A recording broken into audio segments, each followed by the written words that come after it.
Hello world, this is Shruti Pandey, and today I have with me my friend and buddy Gil once again on my podcast. Thank you so much, Gil. The part two of employee experience wouldn't have been happening in case you wouldn't have, incepted the idea through the LinkedIn post that we really did talk a lot of great things the last time. And thank you for appreciating, my inquisitiveness and follow-up questions during the call. And the fact that you wanted a second part of it made me think that, yeah, we should. And then once we decided we would have a second part, I was thinking like what should I be asking this time? So this is crazy, but thank you so much. How have you been since the last time? I've been great. Thanks for having me on again. I mean, we had so much fun on the last call. I mean, it would be Oh, happy to have to talk about all of these kind of things. So, but yeah, things have been good. How have you been? I have been not bad. Trying to, save myself from energy vampires that we meet on. There's only one social media that I use, LinkedIn. But yeah, I'm just trying to, I'm thinking ways to safeguard myself. And I'm not sure what should we be calling that. Like, what kind of experience would that be? I don't know. But anyways, it's so good to meet you again. And talk on a subject which is so close to our hearts. And this time I've created just two questions for you, but those are really overloaded and power packed questions. So yeah, and I want to understand this very well with you. So if we without any further, shall I get into the questions that I have for you? Please ask away. Awesome, awesome. So my first question for you is, why are even more employees suffering extreme burnouts at a workplace? And how should the workplace be handling the situation? That's a tough question. So I don't know the numbers in terms of more burnout, less burnout, anything like that. I'll give you an Uh, instance. I'll give you an instance. In India, we don't even know what a burnout is. I mean, mhm. I think so. I can safely give this as a statement because I don't think so. Most people in India even know what a burnout is. We've been working for years and years and years, and suddenly the hustle culture comes in, and we are doing whatever we are doing, and most of us don't even know what a burnout is. And Um, it's a difficult thing because I mean, first of all, it's individual, and it's also the fact of the matter is a lot of us aren't aware of what's going on around us at work. okay, That's one of the things that through my years, through my career, one of the things that I've learned about most people is there isn't a lot of introspection and retrospection. There isn't a lot of time where people think about what they're doing each day, what the impact it has on them, all of these kind of things. I mean, for a lot of my career, hmm, what I've done is in interviews and focus groups is ask people to understand their role, to understand what their experience is, what they do all day, how they think about it, how they break it down, all of these different elements of their role. And I can't tell you, I'd say at least 8 times out of 10, the people tell me they're like, I've never thought about this before. I've never thought about my job in this way before. right. And this isn't just people who are fresh out of university in their first couple of years in their career. This is people who are in their 50s or even 60s who have never in 30 plus years of a career, Yeah, never really broken down to understand what's going on around them. yeah, So then an outcome like burnout is something that will be completely missed and misunderstood because they're not even thinking about it in the first place until your physical health is showing it, until there's other sort of symptoms around it. And so I'd say one of the elements that's important for all of us is to understand our workplace and the impact it has on us. One of the things I talk about often is the idea of the Sunday scaries oh yeah, and the idea of that feeling on Sunday afternoon where you remember you have to go back to work the next day and it just ruins the rest of your day. oh yeah, It just ruins the rest of their day. There are some people who live that every week of their career. They think it's normal and part of a job.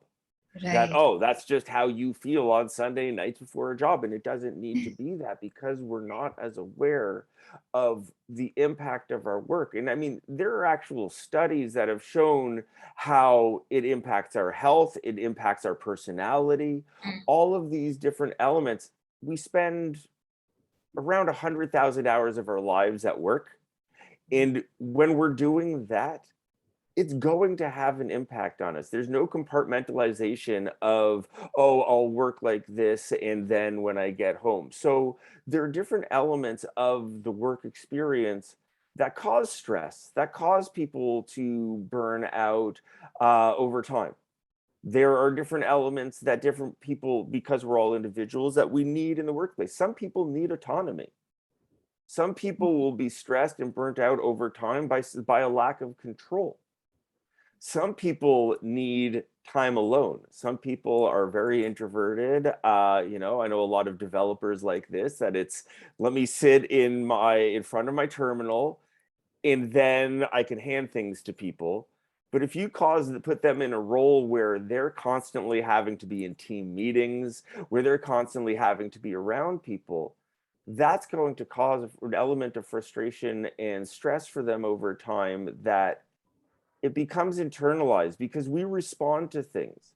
It reminds me of if you ever had, you know, a tweaked ankle or a broken leg or something, what you find later on is you find different parts of your body hurt because you're having to adjust different, your back hurts or Yeah. whatever, because you're doing things differently.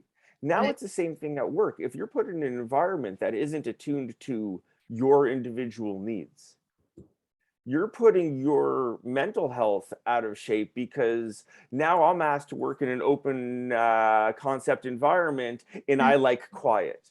Oh, yeah. Anything that's taking you away from the ability to do your job and do it comfortably. Now, the reality is that stress isn't just a negative. There's an element of stress that we need, because that creates, there's use stress, and there's an element of EU STRESS for those who are wanting, not U stress, but EU STRESS for those who want to look it up. But there's an element of knowing that an element of stress can be good because it creates a productivity to us, as long as we're in that zone where it's not causing us too much. Mm. That's one of the difficulties about it. And in terms of burnout, I would say one of the differences between now and past times is, in my opinion, is the pandemic, which has nothing to do with work, which has to do with the fact that we're all under a greater amount of stress than we were used to 2 years ago, Right. 3 years ago, I guess now. Right. Well, it's been that long, but we weren't thinking about case numbers or having to wear a mask, or, you know, the possibility of getting COVID or any of these things that are adding to that element. It's just, we had our lives before, which were stressful enough and difficult enough, and we had enough going on. And Right. now we added something onto it where there's no benefit to us other than just continued survival, but there's no reward for these change in behavior and this change in mentality. The reality is that our brains are only capable of understanding so much. There's a tweet I often think about. It's from a few years ago. I read, I don't get it right, I don't remember exactly what it said, but the general idea was this. They're like, 150 years ago, we learned about the bad things that happened in our local community. We knew the bad things that happened in our local community. Our brains are not designed to understand all of the bad things that happen everywhere. And that's what we're expected to do in modern society, because we have the internet, because we have news of people all over the world, because we have all of this. We learn things and we have stresses and a speed of our lifestyle that 150 years ago, our lifestyle was completely different. Yeah. completely different, and evolution doesn't happen that quickly that our brains can handle that level of stress that we're putting on it on a daily basis. It's just not that easy. And adding COVID to that level of stress and the pace of society and being able to know all news everywhere through the internet, it causes a lot on all of us, on all of us. And so I would say, going back to your initial question of more now than ever, I believe the pandemic has contributed to that, because it's also changed the way we live. It's Yeah. created this remote work lifestyle Yeah. where, or not created it, but sped up Yeah. the adoption, Yeah. but people weren't necessarily ready for it. Many leaders weren't ready to allow their team to go remote, Right. and created stress. The amount of people that felt disconnected because they were working remotely was a whole other issue that people needed to deal with. And because we're humans, not all of us are going to deal with it great. There are going to be a lot of people who, and have been a lot of people who went remote and didn't do it well, and caused the leadership stress and caused the employees stress. And that was on top of having to live with this existential dread of living in a worldwide pandemic. Yeah. I I agree with you on so many points, because I feel that even before the pandemic, when most of us were working, it's not that we never understood resignation, we never knew toxic places. I think it's just a new adjective that we are putting to these things, but we dealt with these things before. But I think just the triggering and the impact or the severity has just risen to another level. Because if I remember when there were still offices 2 years back, I'll go to office, maybe I'll log in the morning, I'll log in once I'm back. So even if I'm at home, I was still working from home. And when the work from home during the pandemic started, there was no time to even pee. So you're just on the laptop all the time. And there was, like you rightly said, there could be leadership who doesn't trust their people if they're working or not, because they're like, if we can't see, probably they're not working. So stuff like that. So I think there's so many things that just added to everybody's misery. And it's not like we never knew that subconsciously maybe, or unconsciously maybe, at some level we would have known that why am I doing this? Like, what's the purpose of my life? If that's a very dreadful question to even put there. But I think we kind of understood those things, but it's just thanks to the pandemic being confided, we realized, like, why are we really doing this? Because if you see, the number of people went with their own things and their own creativity and businesses, small, big, whatever, it also happened during this time. Because I feel like every cloud has a silver lining. So people just took it the way they could take it and make it to the best use, right? Like Well, kids I these think on days. that last point, I do think that there are some people who went out and did their own thing for that reason, because they had a chance to rethink and reprioritize. For some of it, though, necessity is the mother of invention. Yeah. I think there are a lot of people who are struggling finding jobs, or didn't like what the job market was putting out there, and went on their own, not because of this great reinvention or great resignation or whatever you want, just because of the circumstance of where they were.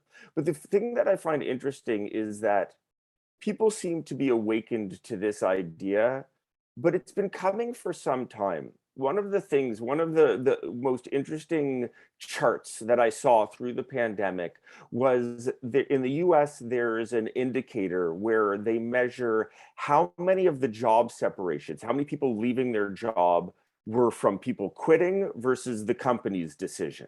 Okay.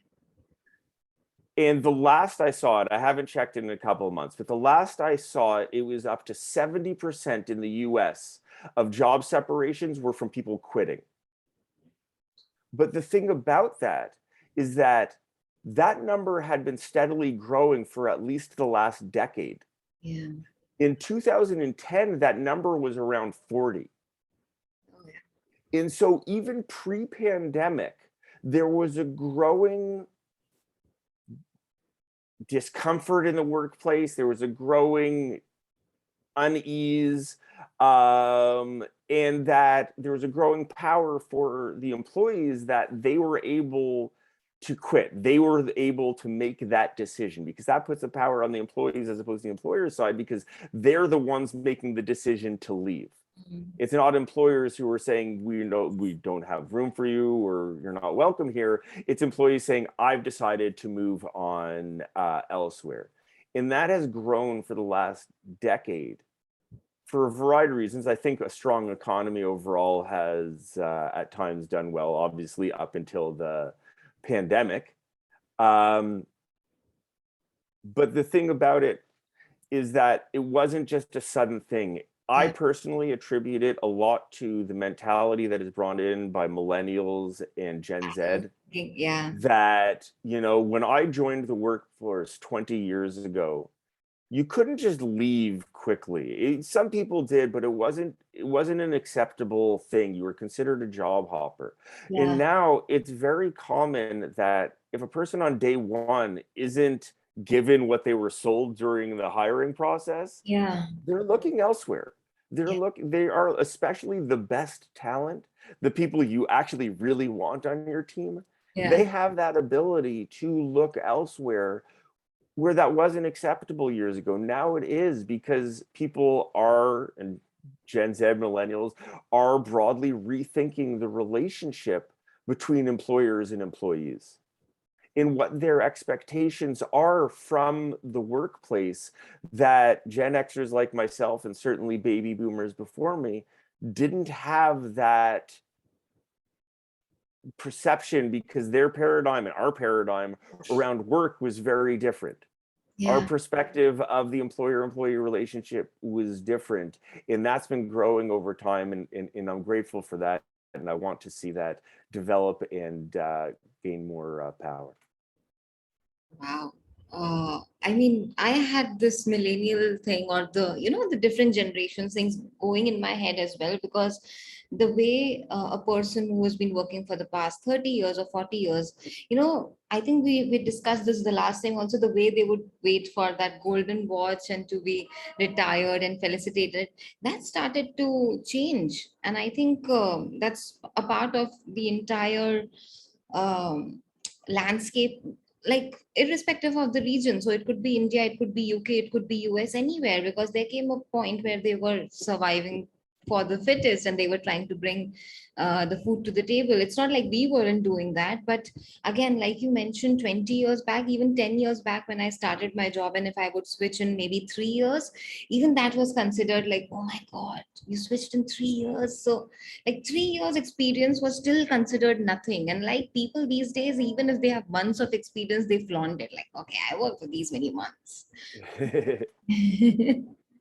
So yeah, there's an entire paradigm shift. And I think a lot of things, not just the generation, also the technology, also the pandemic, giving the food for thought to all of us, brought a lot of awakening, makes lot of sense. And I can dwell on more on this topic, but I want to get into another one, which is also very important for me to ask, which is, if an employee had any bitter experience at a workplace. All right, now let's move past from the burnout, but these days, you understand, right? Anything which doesn't give them the best employee experience. So if at all an employee has had any bitter experience at a workplace, which probably is rapidly increasing, how could they come out of that experience for themselves? How can it, that is a very difficult question. It's also very personal to the each individual, because we all have different requirements, different needs. For example, we talk about millennials. One of the reasons why millennials and Gen Z have been more likely to be able to say to a boss, I don't like this, I'm going to leave, is that they're in a position that they're often living with their parents at home. They're the most likely generation, at least in here in North America, to live with their parents. Mhm. So it's possible for them. So if you're in a position where a person has the privilege, the opportunity to say, you know what, I don't like this job, you're not treating me well, I'm out, then great. But I can't give that same advice to everybody, because some people, you know, they're the breadwinner for the family, they're needed to, there are multiple, there's a husband, there's a wife, there's a kids that are relying on them, you know, and it's really about, I hate to say it, but at a certain point, if it's an embittering experience as an employee, finding ways to make it work for you, being selfish in ways to make it work for you. And I know this isn't necessarily the politically correct way of saying things or anything, but as an employee, if you have an employer that is treating you with a lack of respect, treating you in a way that is really embittering, not just like, oh, I don't like it here. I mean, a genuine, Yeah, exactly. like toxic work experience, a bad work experience, but you're stuck in.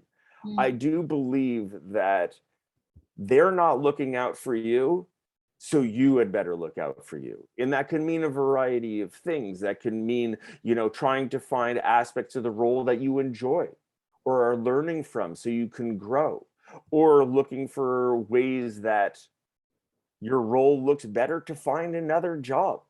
That's the reality, is that, you know, I'm not big on titles. I've never been cared so much about titles, but I also understand that they do matter elsewhere. I understand that, you know, if you're a manager versus a senior manager versus a director or a team lead or whatever it might be, that ends up being perceived away by for other employers. So if you can look out for yourself in ways that make yourself look good, nobody else is going to. That's the reality. If they, now doing it in a way where you're not putting your employment at risk, right? You're doing it in a way that you want to, but you're doing it in a way that you still want to make yourself look good, not at the expense of others, because you don't want to have become further the toxic environment. But you do want to understand that nobody's going to look out for you. And if nobody's going to look out for you, that's a problem. I hate to say this because this is a lot of people I work with, but there's a reason why most people don't trust HR.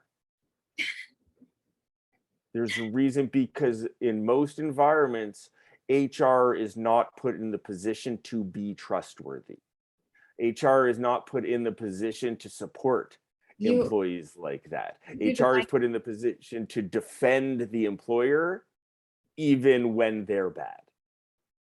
you remind me of a time which was some years back when I joined this place, and it was, day three. So at least day one, day two, day three, they still have some kind of orientation or whatever they call it, right? Like induction and stuff like that. And on the third day, the HR tells to me that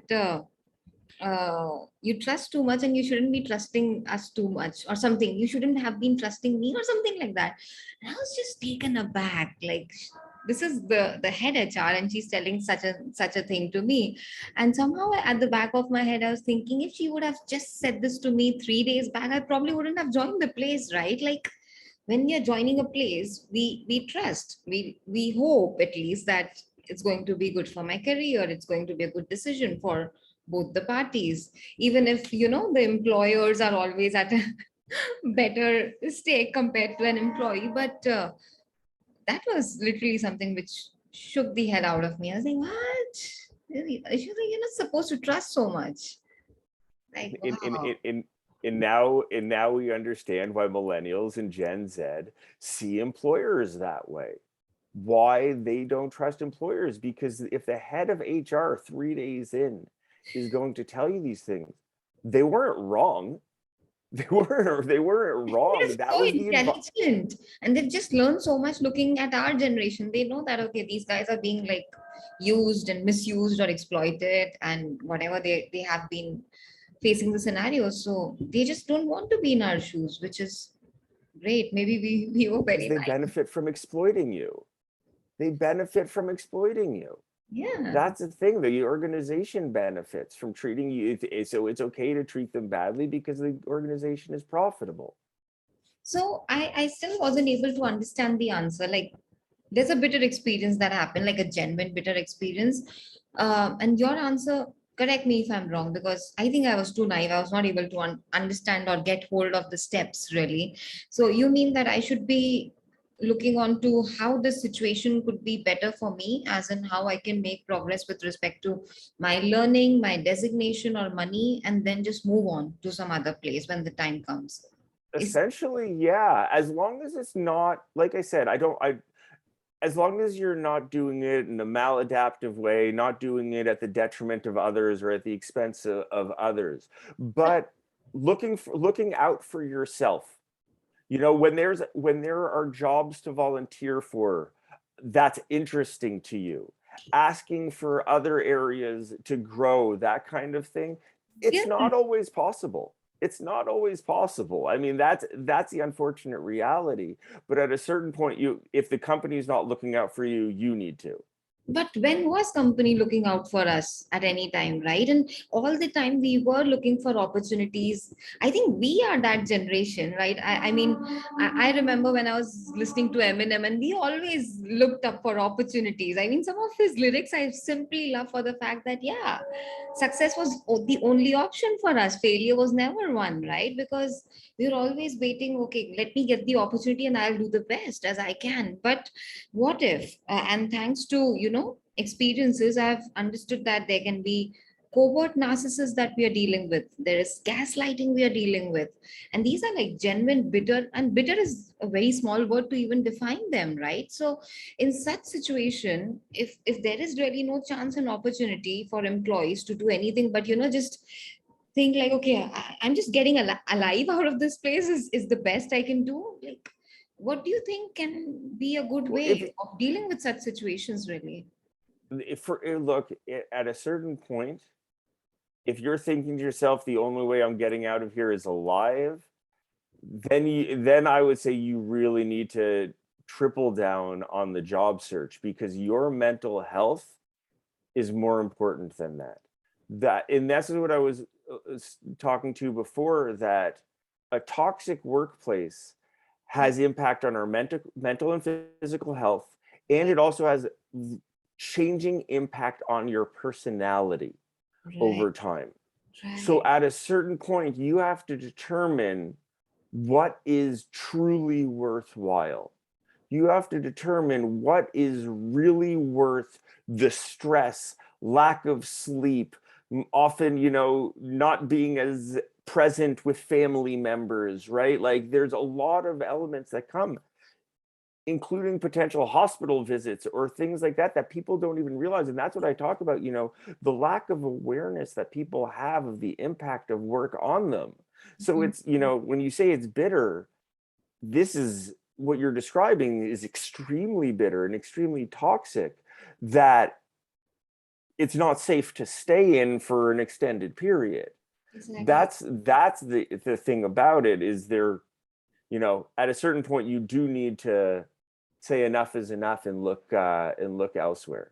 So, like, my question was basically, if they had this kind of experience, how should they come out of it? Because, I've started to see a lot of people are now having, for example, going back to the trust thing, maybe they start to have trust issues, right? Because now we don't know if the employer or maybe the fellow colleagues, because all of us are working remotely, there is trust issues, or we just don't know if, sometimes we see the same red flags we had from the previous person, and we're like, okay, maybe he or she is going to do the same thing for me. So if such Well, before situation, that happens, if there's a new person, you need to make sure you talk to them. You need to make sure that you address things, because again, you don't want to be a maladaptive part of the system. right. That's part, because one of the things about it is, if you deal with one person and they treat you badly, and then a new person comes in, Mhm. it's then your behavior that determines the relationship, because you can make the assumptions and withdraw from the individual, or you can validate your assumptions and promote that relationship in a way that you can at least be on the same team. You can at least, it might be horrible out there, but at least if we're looking out for each other. So there are possibilities, ways that you can have a positive impact on that. It's not always easy, but you want to be cognizant of your role in that, because if you're making those assumptions, and if you believe that a person is going to behave a certain way, and you respond based on the last person, not on this person, then you yourself have become a part of the culture. You Right. yourself have become part of the problem. Yeah, which is why I want to, help these kind of folks, because now if you see, the pattern is just circumventing at all the different places, because some kind of behavior has happened at one place and that's just repeating because people are switching at a rapid space. And then the cultures repeat, because ultimately it's the people who have the repetitive tendency. So is there a way where we can just take a step back, understand that, okay, because so and so did such and such thing, that doesn't mean I also start bleeding on somebody else?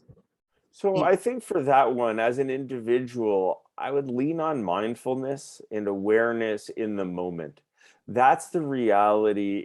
It's not easy. It's something I strive for and am working for, and still have it a goal off of there. Because I mean, at a certain level, it's almost a level of enlightenment to be able to respond to people in the moment as individuals without letting our biases Without overwhelm us, with judgment, and yeah. our cognitive distortions. It's not easy. Starting by taking a breath often helps, because then you'll become a little bit more aware of what you're thinking, and recognizing it and sort of taking a step back. But if anybody has a 100% solution on that one, I would love to hear it. Which is why I thought of asking you all these questions today, right? And I kept just these two questions because, again, the definition of genuine toxic work culture, or the behavior that people have experienced, and I happen to, or maybe just people talk to me so much, I feel like if I were a counselor, I would have earned more money compared to just being a technical person. And there are literally all sorts of things, and it's not just the freshers or the youngsters, but even the ones who have been working for years. Like, just over the weekend, I was talking to a lady who's now married after a while in her life, and suddenly how her friends or her co-workers perceive and look at her, and they are like, okay, you know what, you should just take a chill pill. You've just gotten married. Why are you looking for progression or this or that? And it becomes very difficult because suddenly the organization is looking to you at another way because you just got married. So there are so many different things that happen, and the definition of bitter could be really very drastic. And Absolutely. talking about the genuineness, like, the genuine thing can be also so difficult for what has happened from person to person. And I definitely know the two questions I asked you were such difficult ones and have like wavering severity and tenacity to the things that can happen to people. But the way you answered them both is, why I love talking to you, because hopefully when people who have gone through things would look up to conversations like this, maybe it could help them in some way. I don't know Thank which you. way, I don't know how, but I really hope it helps them in some way.